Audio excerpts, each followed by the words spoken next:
Para el caso en concreto vamos a hablar sobre el derecho a la integridad personal. En términos generales, manifiesta que toda persona se le debe respetar su integridad, ya sea moral, psíquica, social, y que nadie debe estar sometido a torturas, tratos crueles e inhumanos o degradantes. Asimismo, la Corte IDH estableció dentro de unos parámetros en los cuales se ve violado ese derecho a la integridad personal, y es en los casos de aislamiento o incomunicación de la persona, en los casos de amenazas reales e inminentes, y en los casos en los que los centros de establecimientos carcelarios no se encuentran en las condiciones adecuadas, o que estos carecen de falta de higiene y salubridad. Entonces partimos de cuál es esa obligación de los estados respecto al derecho a la integridad personal. La Corte IDH ha desarrollado un contenido y alcance de las obligaciones generales de respeto y garantía frente al derecho de la integridad personal. Es así como pone especial énfasis en cierto grupo poblacional, dependiendo de sus características personales, dependiendo de las condiciones en las que se encuentra esta población, y asimismo es deber y obligación del Estado la garantía de este derecho. Entonces, parte de esa herramienta que el Estado debe generar de investigar las violaciones de integridad personal, asimismo adoptar legislación y prevenir la violación de este derecho. Bueno, ahora para abordar el caso que nos ocupa, en cuanto al caso, valga la redundancia, del señor Ricardo Arriola, lo abordaremos desde el bloque de constitucionalidad, y vemos que las autoridades usaron a la familia como método de coacción psicológica. Entonces, abordaremos este tema desde la perspectiva de la Constitución Política de Colombia, y pues la Constitución proclama en su artículo 12 como tal que pues aquí nadie será sometido a desaparición forzada y torturas, que es lo que nos ocupa en este caso, que ahí implica también el caso de tortura psicológica. Entonces, pues vemos que en los casos de peligro o afectación de la salud mental y psicológica, pues como lo es el caso del señor Ricardo, pues no solamente están comprometidos los derechos fundamentales pues que a ella corresponden, sino también los de sus allegados más próximos. En este caso viene siendo la familia, pues como una unidad y núcleo pues esencial de la sociedad que merece especial protección. De lo dicho se deduce que pues al reclamar judicialmente pues la preservación inmediata del derecho a su salud mental, la persona invoca derechos fundamentales susceptibles de amparo pues por la vía del artículo 86 de la Constitución Política. Ahora bien, la vida humana, en los términos de la garantía constitucional de su preservación, consagrados en los artículos 1, 2, 11 y 12, como ya lo mencioné, pues no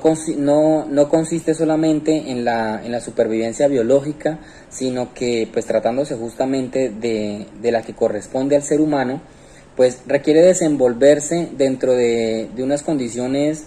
mínimas de dignidad. La persona conforma un todo integral pues y completo que incorpora tanto los aspectos puramente materiales, físicos y biológicos, como los de orden espiritual, mental y psíquico. Su vida, para corresponder verdaderamente a la dignidad humana, pues exige una unión de todos esos factores como esenciales en cuanto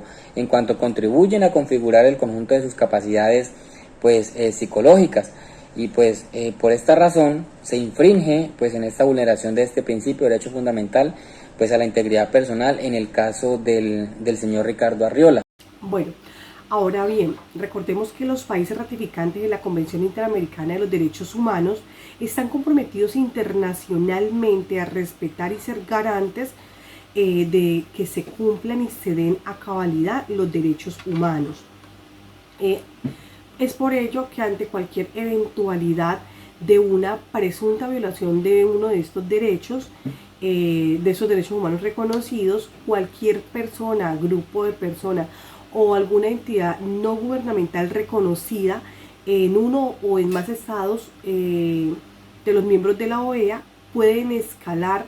esta petición a fin de que se haga una debida investigación de la presunta violación de alguno de estos derechos. Ahora bien, en el caso del señor Ricardo Arriola nos pudimos dar cuenta que se están vulnerando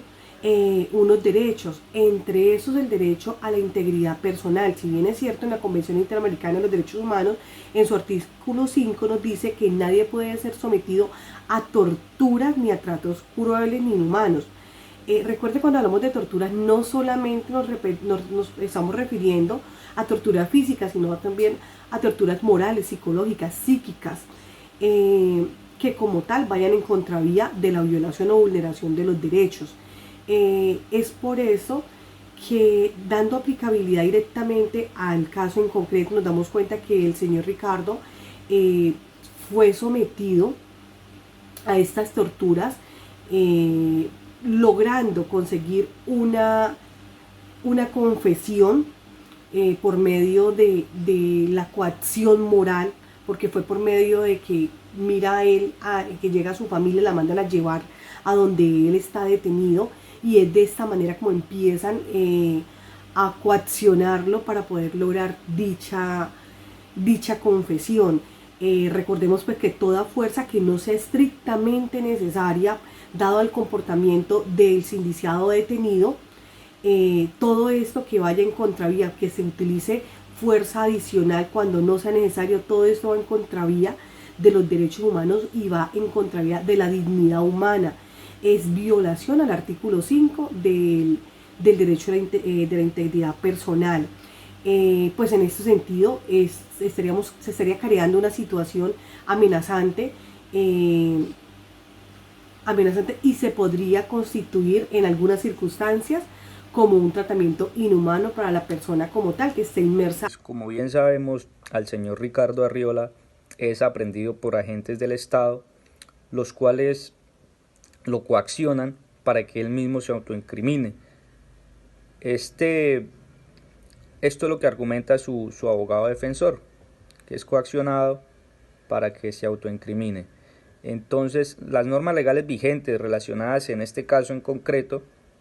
nos encontramos primeramente con la Constitución Política de Colombia en su artículo 12, el cual dispone que nadie será sometido a desaparición forzada, a torturas ni a tratos o penas crueles, inhumanas o degradantes. Este artículo, mediante bloque de constitucionalidad, es abordado en la Convención Americana sobre Derechos Humanos, que establece lo siguiente en su artículo 5, que nos habla sobre el derecho a la integridad personal, que toda persona tiene derecho a que se respete su integridad física, psíquica y moral. Nadie debe ser sometido a torturas ni a penas o tratos crueles, inhumanos o degradantes. Toda persona privada de la libertad será tratada con el respeto debido a la dignidad inherente del ser humano. También mediante bloque de constitucionalidad nos encontramos la tortura en la Convención Interamericana para prevenir y sancionar la tortura. En su artículo 2 nos dice que se entenderá como una tortura la aplicación sobre una persona de métodos tendientes a anular su personalidad de la víctima o a disminuir su capacidad física o mental, aunque no causen dolor físico o angustia psíquica. Aquí en este artículo en concreto nos habla sobre el caso que le sucede al señor. Eso nos argumenta el abogado, que antes de que llegaran los familiares y ser coaccionado, el señor tenía su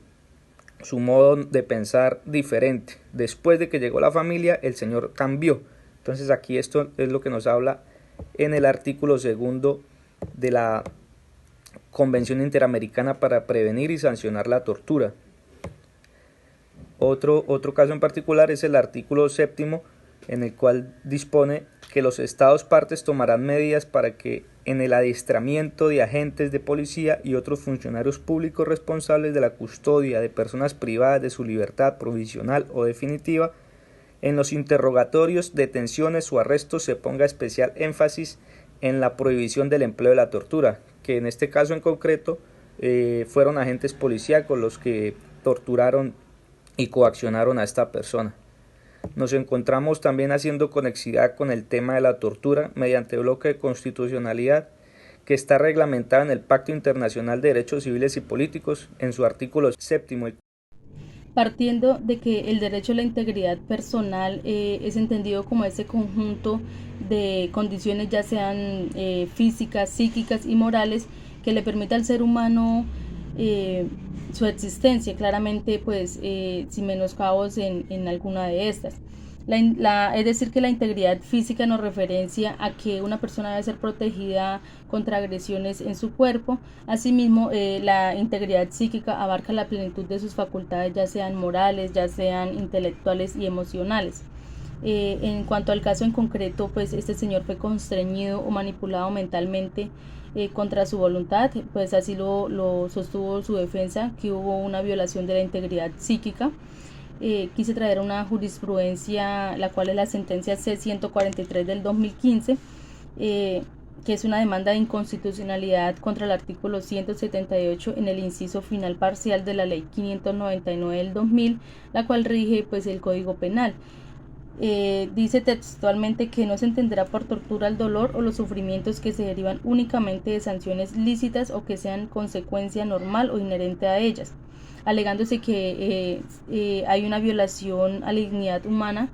en el sentido de que si una persona que esté presa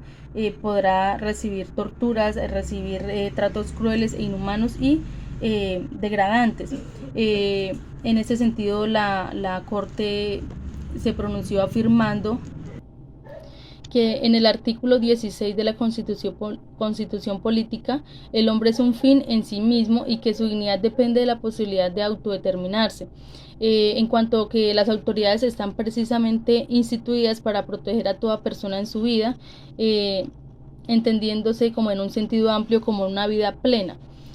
La integridad física, psíquica y espiritual, lo que es la salud, lo que es un mínimo de condiciones materiales necesarias para la existencia digna, son unos elementos constitutivos de una vida íntegra y un presupuesto pues necesario para la autorrealización individual y social. Una administración burocratizada, insensible pues a las necesidades de los ciudadanos o de sus mismos empleados, no se compadece a los fines esenciales del Estado, sino más bien como al contrario, cosifica al individuo y traiciona pues estos valores ya fundados por un Estado social de derecho.